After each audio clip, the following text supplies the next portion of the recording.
challenges from the Biden administration and other groups that claim the rule violated the civil rights of immigrants and minority voters. Sue Guzman, Fox News. Global shares are trading mixed ahead of a speech by Federal Reserve Chair Jerome Powell that might deliver clues on how quickly and deeply the Fed may cut interest rates. In energy trading, U.S. benchmark crude oil rose 47 cents to $73.48 a barrel. For American Family News, I'm Rusty Pugh. Streaming.afa.net has now become AFA Stream, and you can find it at stream.afa.net. You see, we removed the letters ing. Our experts have determined that eliminating those 3 keystrokes, multiplied over hundreds of thousands of AFA Stream visits, could reduce the national debt and maybe increase the gross domestic product. AFA Stream, formerly streaming.afa.net. Improvements to the economy are purely theoretical. This is Trivia Friday.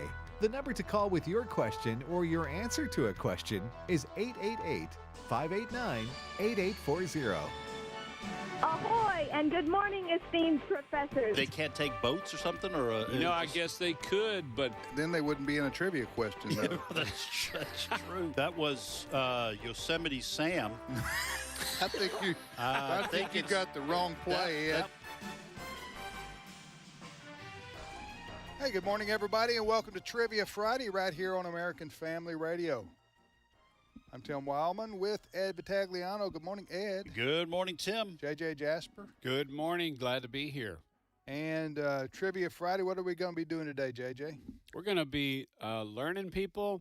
Their IQ is going to go up one question at a time. You put this on a resume, you are almost guaranteed to get the job. If you say you virtually attended Learning University, why wouldn't someone want to hire you? What else, Ed? What am I forgetting? Hey, you know what? Can your IQ really go up one question at a time? Absolutely. That's part of our guarantee. Yeah, it's in the brochure. I thought an IQ test was taken like when you're 10 and that's it. That's what you're stuck with. Well, under normal circumstances, that's what happens, but not the power of this. This course. I got you. Yeah, you just sit around doing Sudokus or go to take a few classes at Learning University. Yeah, your IQ is going to go up. Your IQ is going to go up. Well, just people who attend this class, this university, dare I say, we make them smarter, better, and awesomer. More awesomer. That's our guarantee. That's our goal. That's on our motto. Yeah. All right, we're going to ask 3 questions each, and then you're going to call in and answer and ask. Answer and ask. That's what we want you to do. If you can do that for us for Trivia Friday, is this if they've waited, is this first time? This is just 2 months. This is regular. Okay. So if you've waited 8 weeks, it's 8 weeks between on-air appearances here on Trivia Friday. You're eligible to call, and that includes first-time callers, obviously. What's the phone number to call in now, be on the show, Ed? It is 888-589-8840.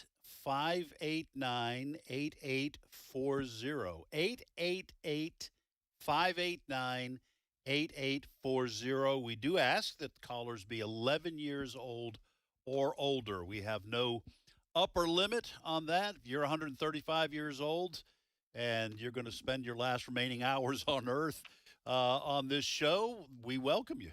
That's a little morbid sounding. Yeah, there. that wasn't just spend your last remaining hours on Earth. If it was a little morbid, I misfired. I was hoping for really morbid. You wanted some real dark humor. Some real dark humor. Wait till you hear my true or false question. All right, if you did you mention the we haven't mentioned the mystery question. If you answer one of these questions correctly, you'll hear this sound. Yes. The beloved cowbell. The beloved cowbell shall ring, and all the world will know you've won yourself an AFR ball cap, or farmer's cap, or trucker's cap, whatever you want to call it. We have it on display here in our studio as we're showing the program.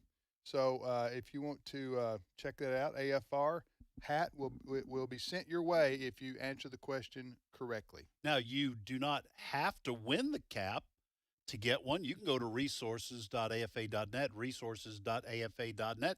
You can purchase one. And, folks, you don't have to be a ball player, a farmer, or a trucker to wear it. You can wear it around the house if you want. Maybe these are your final hours on Earth. Who knows? None of us know. But you could have that hat on Yeah. when you go. Not just hats, DVDs, books. My favorite in the whole store is the bobbleheads of us three. That's worth double what they're asking. You get a bobblehead of Tim Wildman, you got you something that you can put on the dash of your car, you can put on a bookshelf, and stay inspired for all the days you have left on this earth. Ed. All right, go ahead, Ed. What do you got? All right. Well, here are my 3 questions. This first one is from my granddaughter, Stella. So she comes up with some good questions. I want to give her credit. What part of Asia is known as the cradle of civilization? What part of Asia is known as the cradle of civilization? Second question. We eat a plate full of spaghetti, but what is a single strand of it called? We eat a plate full of spaghetti, but what is a single strand of it called?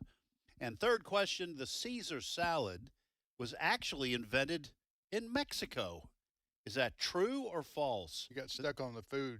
I don't know what happened there. Food category. The Caesar salad was actually invented in Mexico. Is that true or false? Here's what I've got. First question from the Bible. What prophet in the Old Testament saw visions of a wheel within a wheel? What prophet in the Old Testament saw visions of a wheel within a wheel? Second question, which dog breed was traditionally kept by monks in the Swiss Alps to find lost travelers? Which dog breed did they use to find lost travelers? Third question, true or false? Tried to time this as close to lunchtime as possible. True or false? Monkey brains are considered a delicacy food in Asia and Africa. Is that true or false? Monkey brains are considered a delicacy food in Asia and Africa. Well, I know when I go to 31 Flavors, that's I usually get that's the one you request. The monkey brains ice cream. I don't know. I don't know what's happened to me today. Yeah, that's pretty disgusting. Yeah, you've traveled a dark road. You're on a slippery slope. You know what would help you? A plate of monkey brains. I just think it would cure well, what's ailing you. It's a delicacy. Well, it tastes like chicken. There's nobody that's going to disagree with that. All right, here are my 3 questions. They're probably considered on the sunshiny side of life compared to where we've been the last 2 minutes. How are you related to your great aunt? How are you related to your great aunt? That's good. Number 2, what term refers to the distance around a circle? What term refers to the distance around a circle? And number 3, name the countries that make up Central America. And there are several. Name the countries that make up Central America. And if you can do that question without looking it up or somebody else telling you the answer, we'll send you an AFR hat. Hey, would it be too much to tell us how many there are to give a hint?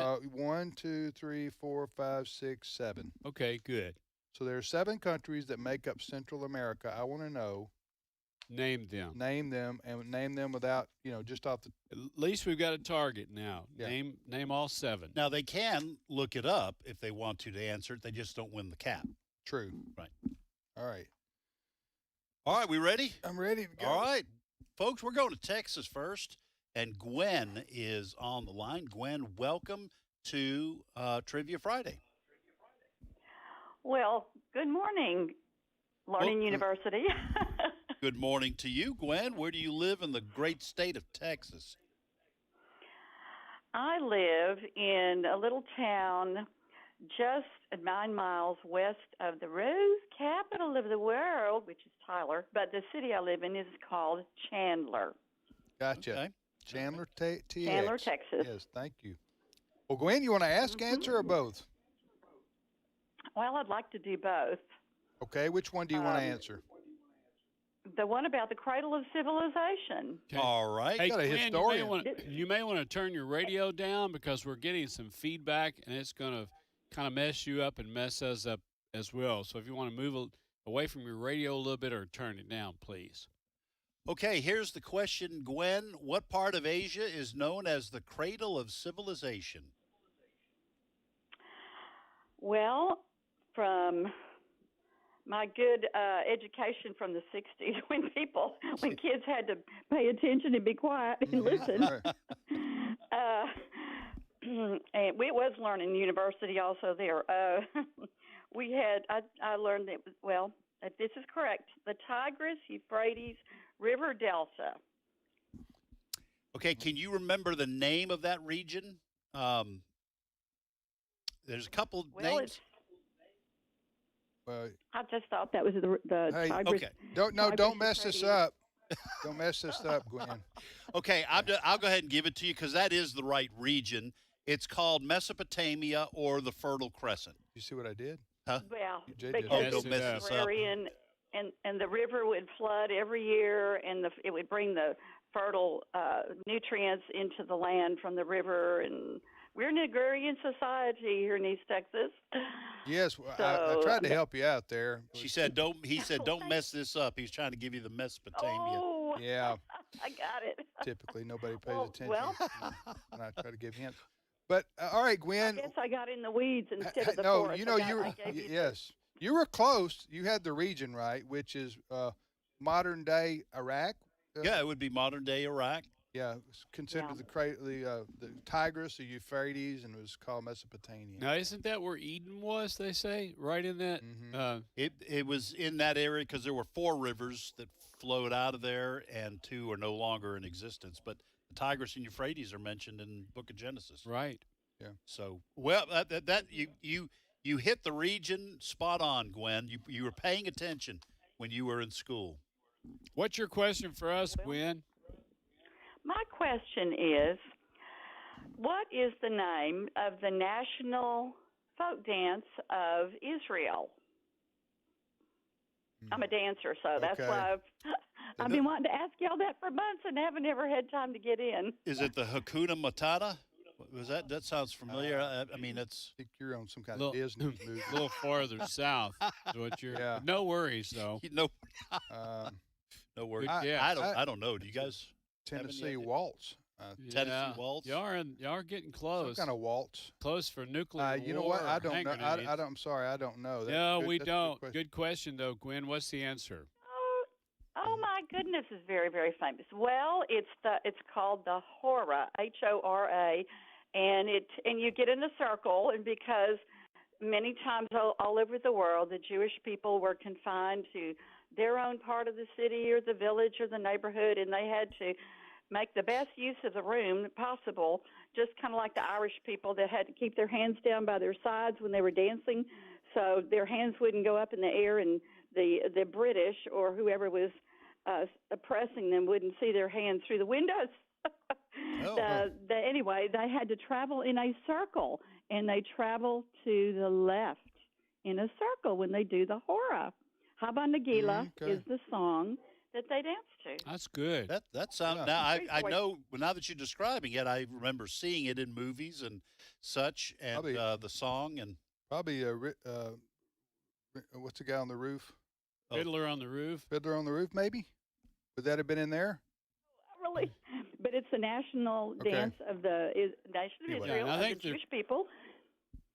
Well, the Fiddler on the Roof is about a Jew. Right. So and I know he dances. I think the crescendo is when you put somebody in a chair and you lift them up over your. All right. Thank you, Gwen. You have a wonderful day, and we appreciate you calling and being on with us. Who's next, Ed? All right. We go to Oklahoma next, and Dean is on the line. Dean, welcome to Trivia Friday. Good morning, professors. Howdy, Dean. Hey, Dean, where do you live in Oklahoma? Wolf, Oklahoma. Wolf. All right. I like that. Have you been on with us before?